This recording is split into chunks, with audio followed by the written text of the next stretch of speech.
ఇవాల్టి నుంచి parliament budget సమావేశాలు ప్రారంభం కానున్నాయి. ఉదయం 11 గంటలకు సమావేశాలు మొదలవుతాయి. తొలి రోజు రాష్ట్రపతి ద్రౌపది ముర్ము పార్లమెంట్ ఉభయ సభలను ఉద్దేశించి ప్రసంగించనున్నారు. రేపు ఆర్థిక మంత్రి నిర్మలా సీతారామన్ లోక్సభలో 2024-2025 ఆర్థిక సంవత్సరానికి సంబంధించిన ఓట్ ఆన్ అకౌంట్ బడ్జెట్ను ప్రవేశపెట్టనున్నారు. ఈసారి ఆర్థిక సర్వే నివేదికను విడుదల చేయడం లేదని ఇప్పటికే కేంద్రం ప్రకటించింది. సార్వత్రిక ఎన్నికలకు ముందు చివరి పార్లమెంట్ సమావేశాలు కావడంతో చర్చలు వాడివేడిగా జరిగే అవకాశం ఉంది. కేంద్రాన్ని నిలదీసేందుకు విపక్షాలు వ్యూహాలు రచిస్తున్నాయి. నిరుద్యోగం, అధిక ధరలు, ఆర్థిక అసమానతలతో పాటు మణిపూర్ ఘర్షణలపై మోదీ ప్రభుత్వాన్ని నిలదీయడానికి విపక్షాలు సిద్ధమవుతున్నాయి. కేంద్ర దర్యాప్తు సంస్థల దుర్వినియోగం పైన విపక్షాలు చర్చకు పట్టుపట్టే అవకాశం ఉంది. తొలి 2 రోజులు ఉభయ సభల్లో జీవో అవర్, క్వశ్చన్ అవర్ ను రద్దు చేస్తూ బులెటిన్ విడుదల చేసింది స్పీకర్ కార్యాలయం. ఫిబ్రవరి 2న రాష్ట్రపతి ప్రసంగానికి ధన్యవాదాలు తెలిపే తీర్మానంపై చర్చ జరగనుంది. ఆ తర్వాత రాజ్యసభ, లోక్సభలో ప్రధాని నరేంద్ర మోదీ ప్రసంగించనున్నారు. జమ్మూ కశ్మీర్, లదాఖ్ కేంద్రపాలిత ప్రాంతాలుగా ఉన్నందున ఆ ప్రాంతాలకు సంబంధించిన బడ్జెట్లను లోక్సభలో ప్రవేశపెట్టనున్నారు ఆర్థిక మంత్రి నిర్మలా సీతారామన్. పార్లమెంట్ బడ్జెట్ సమావేశాలకు సంబంధించి మరిన్ని డీటెయిల్స్ మదార్ అందిస్తారు. మదార్, పార్లమెంట్ సమావేశాలకు సంబంధించిన డీటెయిల్స్ ఏంటి? శ్రవంతి, 11 గంటలకు పార్లమెంట్ సమావేశాలు ప్రారంభమవుతాయి. ఈసారి తొలిసారి రాష్ట్రపతి ద్రౌపది ముర్ము ఉభయ సభలను ఉద్దేశించి ప్రసంగించబోతున్నారు. కొత్త పార్లమెంటు భవనం కట్టిన తర్వాత లోక్సభ ఛాంబర్లో మొదటిసారి ఆమె ఉభయ సభలను ఉద్దేశించి ప్రసంగించేందుకు అవసరమైనటువంటి ఏర్పాట్లు చేశారు. దానికి సంబంధించి ఉదయం 10:55 కల్లా సభ్యులందరూ కూడా పార్లమెంటుకు చేరుకోవాల్సిందిగా ఇప్పటికే బులెటిన్ విడుదల చేశారు.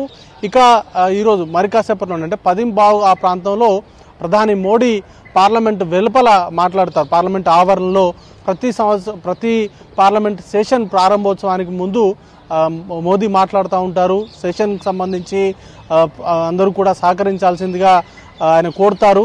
అయితే నిన్న జరిగినటువంటి ఆల్ పార్టీ మీటింగ్లో కూడా ప్రభుత్వం ఎలాంటి స్టెప్స్ తీసుకోబోతుంది, పార్లమెంట్ సెషన్స్కి సంబంధించి ఎలాంటి ఎజెండా ఏ విధంగా ఉండబోతుంది అనే దానిపైన ఇప్పటికే ఆల్ పార్టీ మీటింగ్ నిర్వహించి 30 పార్టీలకు సంబంధించిన నేతలు హాజరయ్యారు.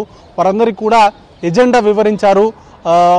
రేపు ఉదయం 10 గంటలకు ఓట్ ఆన్ అకౌంట్ బడ్జెట్ని నిర్మలా సీతారామన్, ఆర్థిక మంత్రి నిర్మలా సీతారామన్ ప్రవేశపెడతారు.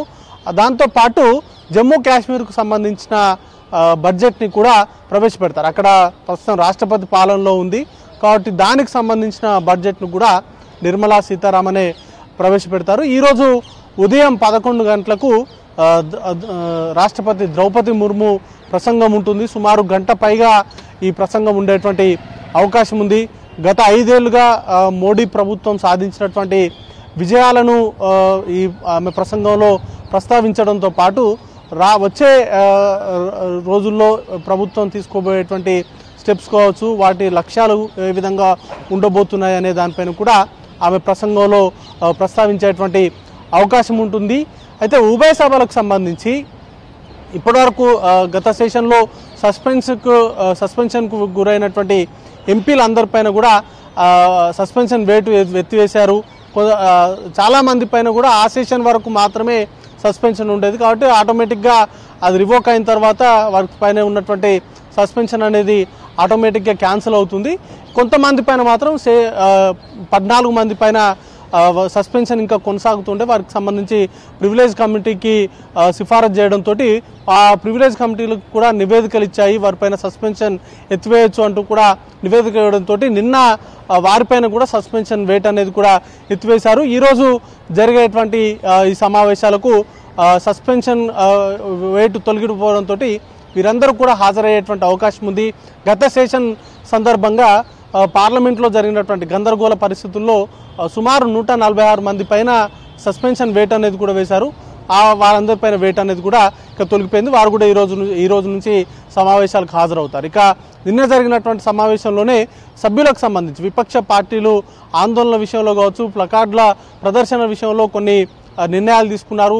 ప్లకార్డుల ప్రదర్శన ఎవరు కూడా చేపట్టద్దు, ఇన్సైడ్ పార్లమెంట్కి సంబంధించి ఒక నిర్ణయం అయితే తీసుకున్నారు. ఒకవేళ ఎవరైనా ఆ నిర్ణయానికి వ్యతిరేకంగా ఎవరైనా పనిచేసినట్లయితే వారిపైన సస్పెన్షన్ వేటు పడేటువంటి అవకాశం ఉంటుంది. ముఖ్యంగా సభకు సంబంధించి దేశంలో పెరుగుతున్నటువంటి నిరుద్యోగ సమస్య కావచ్చు, ధరల పెరుగుదల, రాజ్యాంగ సంస్థలైనటువంటి దర్యాప్తు సంస్థలు ముఖ్యంగా విపక్ష పార్టీల నేతలే టార్గెట్ చేసుకొని వారిపైన చేస్తున్నటువంటి సోదాలు కావచ్చు, లేకపోతే వారిని విచారణ పేరుతోటి వారిపైన చేస్తున్నటువంటి అంశాలన్నింటినీ కూడా లేవనెత్తేందుకు విపక్ష పార్టీలన్నీ సిద్ధమవుతున్నాయి. మణిపూర్కు సంబంధించినటువంటి హింస పైన కూడా చర్చ జరపాలంటూ కూడా విపక్ష పార్టీలు నిన్న జరిగినటువంటి ఆల్ పార్టీ మీటింగ్లో సూచించాయి. అయితే విపక్షాలు లేవనెట్టేటువంటి అన్ని అంశాలను చర్చించేందుకు ప్రభుత్వం సిద్ధంగా ఉంది అంటూనే సమయం కూడా తక్కువగా ఉన్నటువంటి నేపథ్యంలో అన్నిటినీ దృష్టిలో ఉంచుకొని ఈసారి చివరి సమావేశాలు కొంత సుహృద్భావ వాతావరణంలో కొంత ఫ్రూట్ఫుల్గా ఈ చర్చ అనేది కూడా జరగాలి. దానికోసం సహకరించాల్సిందిగా ఇప్పటికే విపక్ష పార్టీలను ప్రభుత్వం కోరింది. సో చూడాల్సి ఉంటుంది. ఈరోజు వరకు మాత్రం రాష్ట్రపతి ప్రసంగం ఉండనున్న నేపథ్యంలో ఎలాంటి ఆందోళన లేకుండా సభను నిర్వహించి రేపటి నుంచి మాత్రం కొంత ఆందోళన నడుమే బడ్జెట్ కావచ్చు, లేకపోతే ఇతర చర్చల విషయంలో కావచ్చు జరిగేటువంటి అవకాశాలు కనబడుతూ ఉన్నాయి. శ్రవంతి.